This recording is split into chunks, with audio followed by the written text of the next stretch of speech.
girls she shared the dormitory with, and soon everyone was talking about what they got for Christmas and the fun things they'd done in the holidays.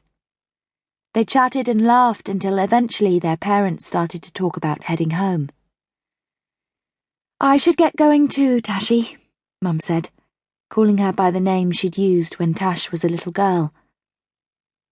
Tash sighed quietly. In her excitement about being back at school, she'd almost forgotten that it meant saying goodbye to Mum again. Outside in the car park, Mum pulled Tash close for a long, tight hug, and Tash gripped Mum's coat, wishing she could make the hug go on forever. She felt Mum kiss the top of her head and heard her say, "I love you." Tash hugged her even harder and mumbled, "I love you too," into her coat. "Have a good term, darling," said Mum, pulling back to look at her. "I'll see you at Easter." Tash had said she wanted to stay at school over half-term because it had been so much fun last term, spending time with her friends and going on a special trip to see the City Ballet Company perform The Sleeping Beauty. She'd enjoyed it so much and had been so eager to go back to Aurora House after Christmas that she told Mum she didn't mind staying at school this time.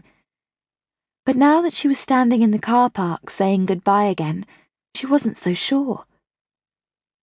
Danny and her older sister, Helen, were saying goodbye to their parents at the same time as Tash, and she caught up with them at the back door into the school building.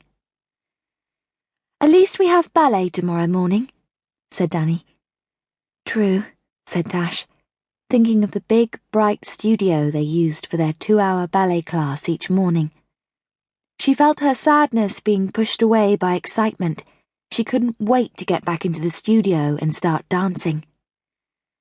"Trust me," said Helen, who was in her final year at Aurora House. "In a few days, you'll both have forgotten all about home and parents. You'll have way more important things to think about." "What do you mean?" asked Danny. "Exams, remember?" replied Helen. "All years have ballet exams at the end of the spring term. I think we have them this term because we have academic exams at the end of the summer term." "I'd forgotten," said Tash.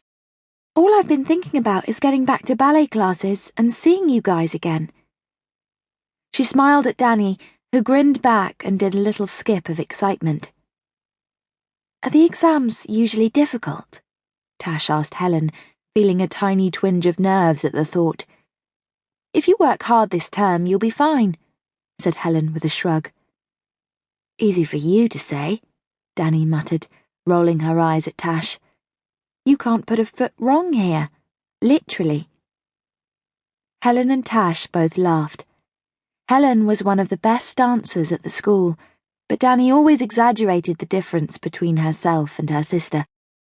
Although it sometimes took Danny a while to remember sequences of steps, the truth was that she was a great dancer too.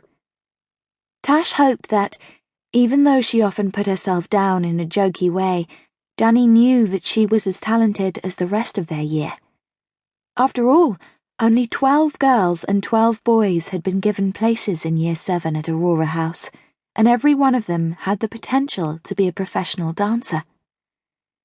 The next 7 years at school would find out who was going to make it.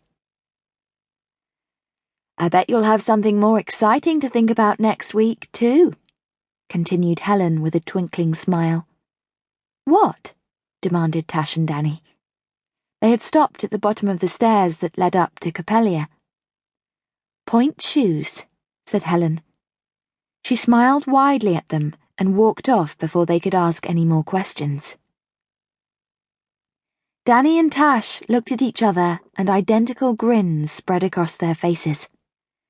They'd all received a letter from the school during the holidays telling them that they'd be starting point work this term and that their parents would need to pay for the shoes, but Tash had had no idea it would be so soon.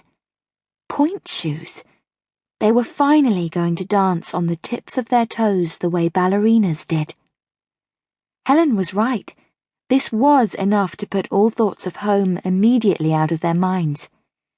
They raced up the stairs as fast as they could and burst into Capellia to tell the others the news.